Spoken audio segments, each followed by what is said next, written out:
கர்த்தருடைய பரிசுத்த நாமத்துக்கு மகிமை உண்டாவதாக.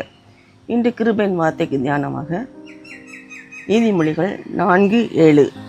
ஞானமே முக்கியம், ஞானத்தை சம்பாதி, எண்ணத்தை சம்பாதித்தாலும் புத்தியை சம்பாதித்துக்கொள். இந்த வார்த்தைகளை தரிசனத்தில் கர்த்தரிடத்தில் ஞானத்தை பெற்றுக்கொண்ட சாலமோன் எழுகிறது. இந்த வசனத்தை தரிசனத்தில் கர்த்தரிடத்தில் பெற்றுக்கொண்ட சாலமோன் இதை எழுதுகிறார்.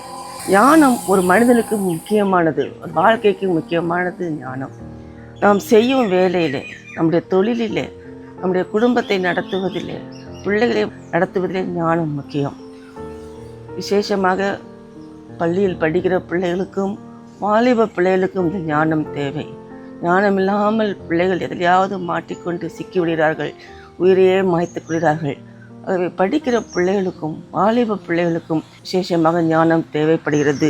இந்த ஞானம் எப்படிப்பட்டது என்று நீதிமொழிகளில் சொல்லப்பட்டிருக்கிறது. இந்த ஞானம் முத்துக்களை பார்க்கிலும் விலையேறப்பட்டது என்று சொல்லப்பட்டிருக்குது.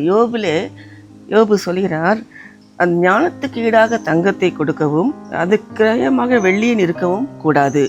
ஓப்பேரின் தங்கமும் விலையேறப்பெற்ற கோதமும் இந்திர நிலக்கல்லும் அதற்கு ஈடல்ல. ஆகவே இந்த முத்துக்களை பார்க்கிலும் தங்கத்தை பார்க்கிலும் விலையேறப்பட்டது. இப்போ தங்கம் விலை எவ்வளோ ஏறிப்போச்சு, அதோடு விலையேறப்பட்டது ஞானம் என்று வேதத்திலே கூறப்பட்டு இருக்குது. இந்த ஞானத்தை நாம் எப்படி பெற்றுக்கொள்வது? முதலாவது சொல்லப்பட்டிருக்கிறது யோபு 28:28. இதோ ஆண்டவருக்கு பயப்படுவதே ஞானம், பொல்லாப்பை விட்டு விலகுவதே புத்தி.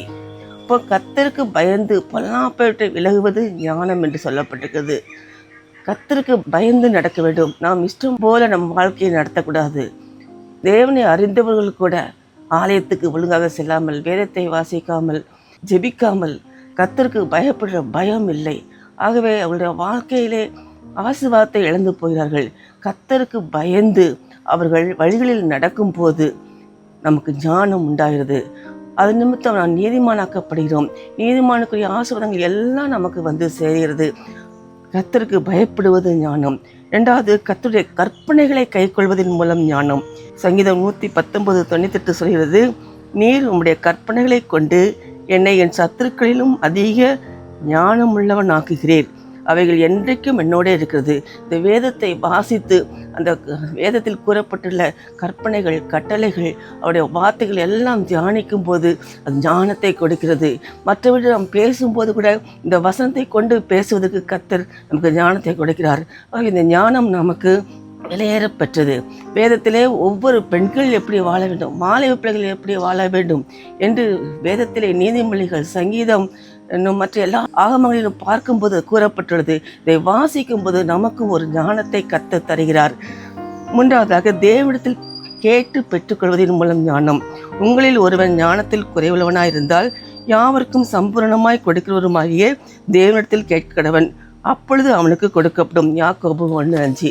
நாம் தேவனிடத்திலே கேட்டு அந்த ஞானத்தை பெற்றுக்கொள்ள வேண்டும். என் நாமத்தினாலே எதை கேட்டாலும் அதை தருவேன் என்று சொல்லியிருக்கார். ஆகவே ஒரு ஞானத்தில் குறைவுள்ளவனாக இருக்கும்போது இந்த ஞானத்தை கேட்டு பெற்றுக்கொள்ள வேண்டும். விசேஷமாக இந்த மார்ச் மாதம், பிப்ரவரி மாதம் 10th 12th படிக்கிற பிள்ளைகளுக்கு எக்ஸாம் வருகிறது. பிள்ளைகள் ஒவ்வொருவரும் தேவனிடத்திலே ஞானத்தை கேட்டு பெற்றுக்கொள்ளுங்கள். கர்த்தர் உங்கள் வாழ்க்கையை ஆசீர்வதிப்பார். இந்த வருஷத்திலே நல்ல மதிப்பெண்கள் எடுக்க கர்த்தர் உங்களுக்கு கிருபை பாராட்டுவார். ஆண்டவராகிய இயேசு கிறிஸ்துவின் நாமத்தில் 10th 12th எழுத போகிற பிள்ளைகளை வாழ்த்துகிறேன். கர்த்தர் உங்களை ஆசீர்வதிப்பாராக.